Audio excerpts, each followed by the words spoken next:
Olá a todos, vamos iniciar mais um vídeo aqui no nosso canal da Igreja Luterana de Interlagos, dando prosseguimento aos nossos estudos das Confissões Luteranas para hoje. Estamos estudando o Catecismo Maior e vamos finalizar hoje a terceira parte que corresponde ao Pai Nosso. Temos então diante de nós a sétima petição e última petição. E a sétima petição, última petição, que vai dizer: mas livra-nos do mal, amém, que é a conclusão. Mas livra-nos do mal, amém.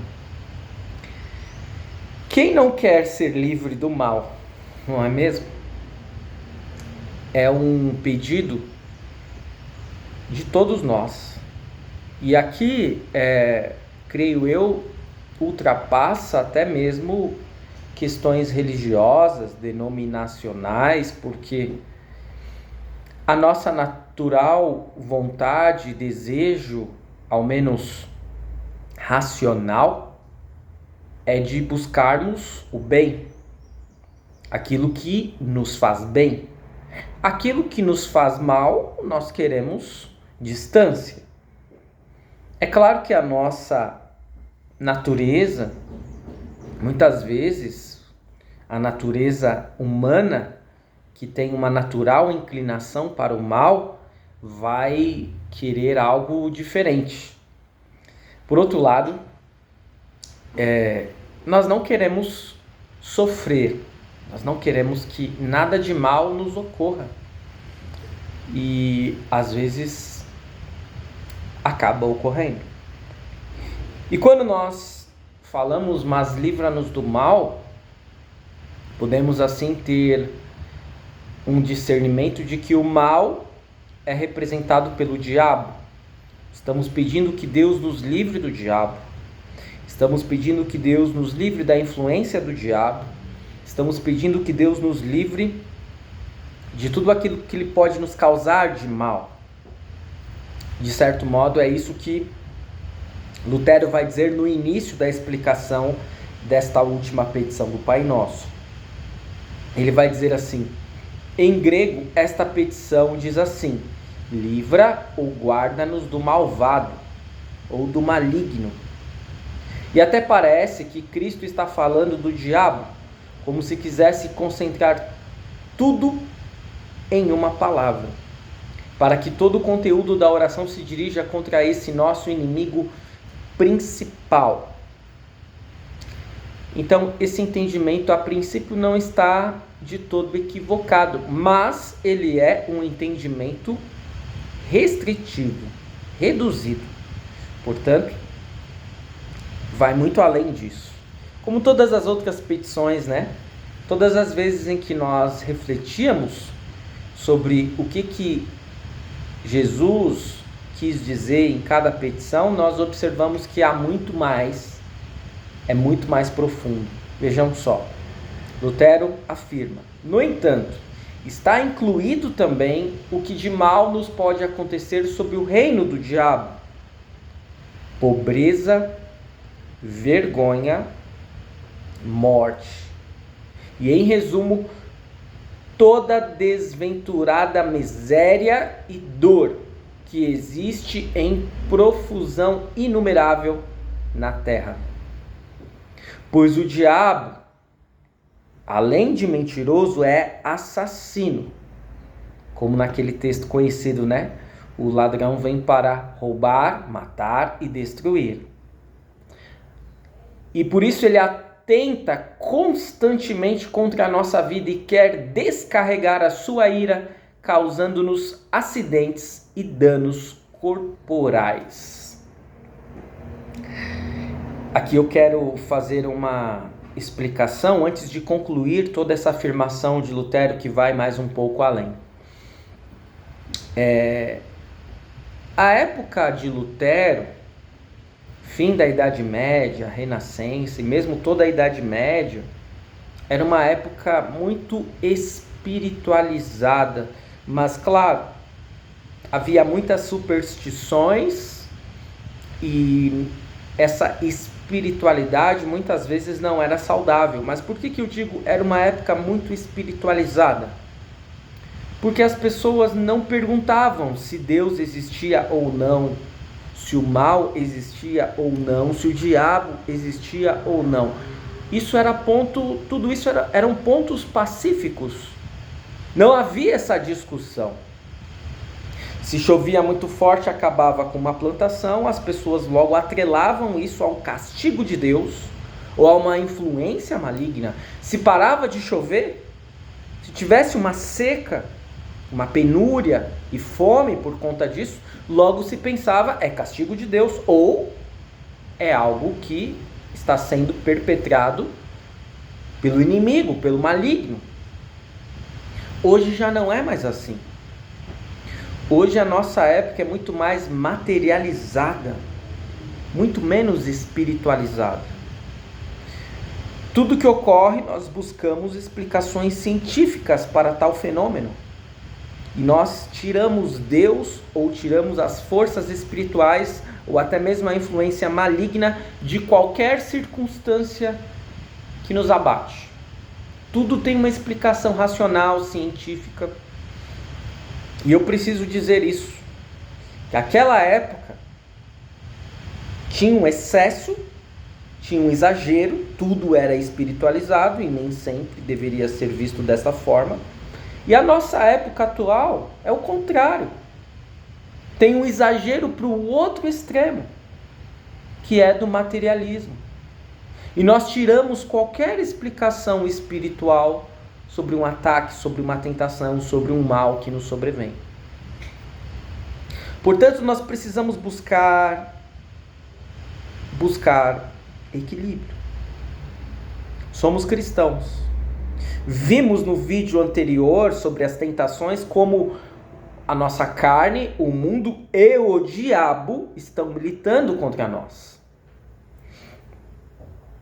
Claro que alguém atacou uma pessoa, agrediu uma pessoa, foi a pessoa própria que empreendeu esforços no sentido de atacar, de agredir aquela pessoa. E ela precisa responder por isso, ser eventualmente presa, enfim, dependendo do ataque, dependendo do nível de lesividade.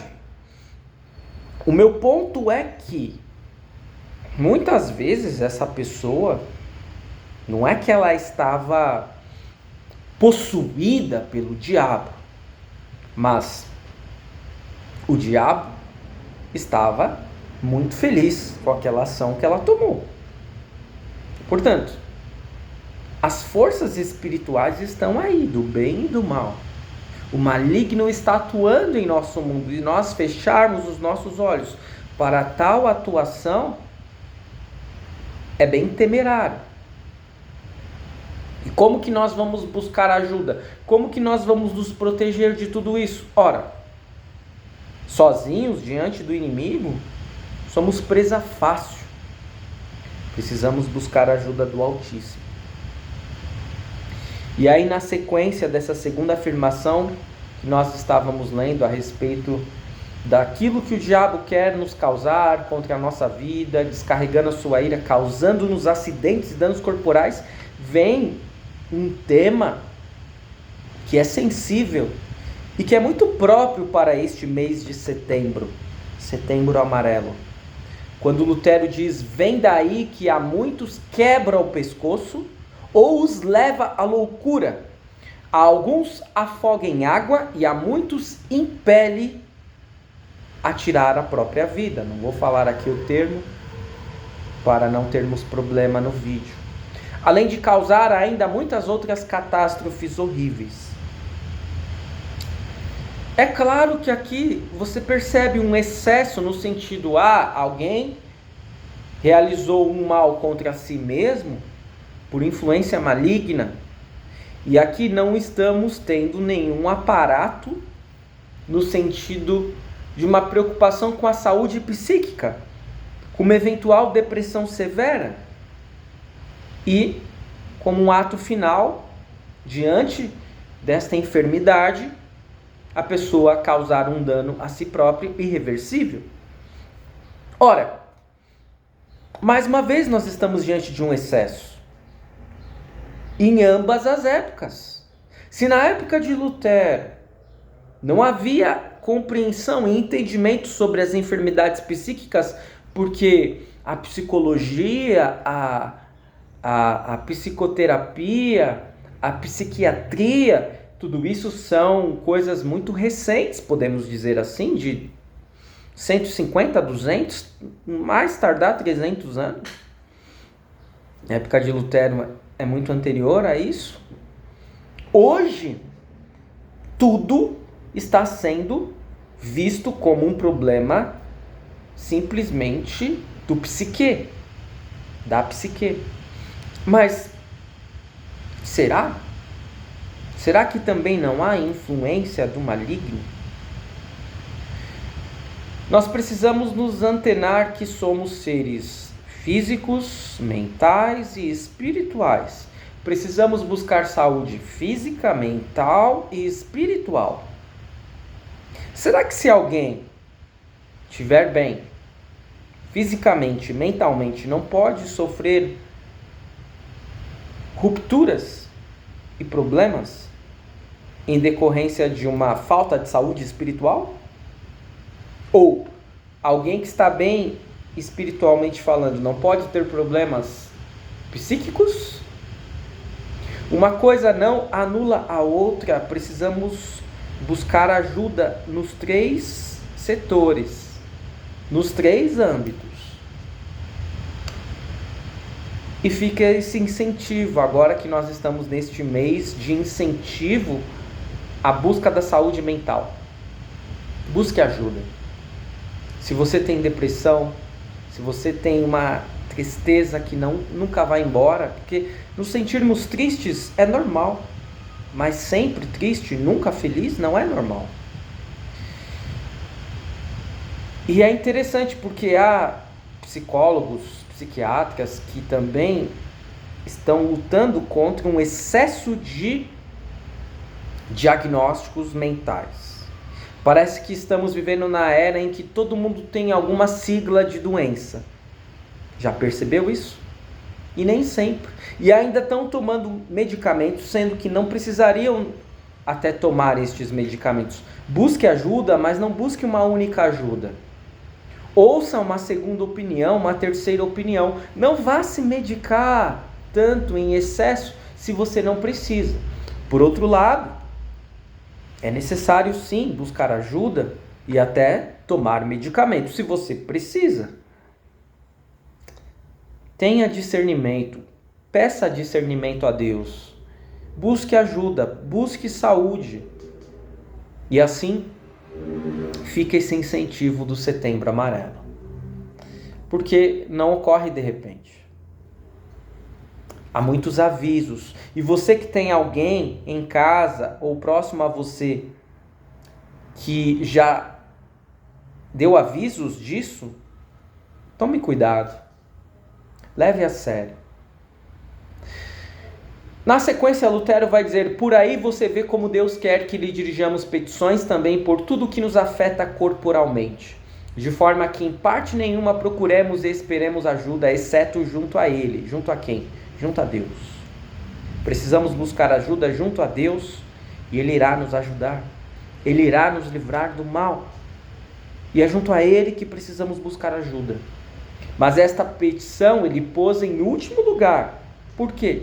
Pois se é para sermos protegidos contra todo o mal e libertados dele, é necessário que primeiro seja em nós santificado o seu nome, esteja entre nós o seu reino e se faça a sua vontade. Perceba que a oração do Pai Nosso, a oração que Jesus nos ensinou, é considerada como a oração perfeita, não apenas porque contém todos os pedidos que precisamos, mas porque está na ordem correta. Há uma ordem correta.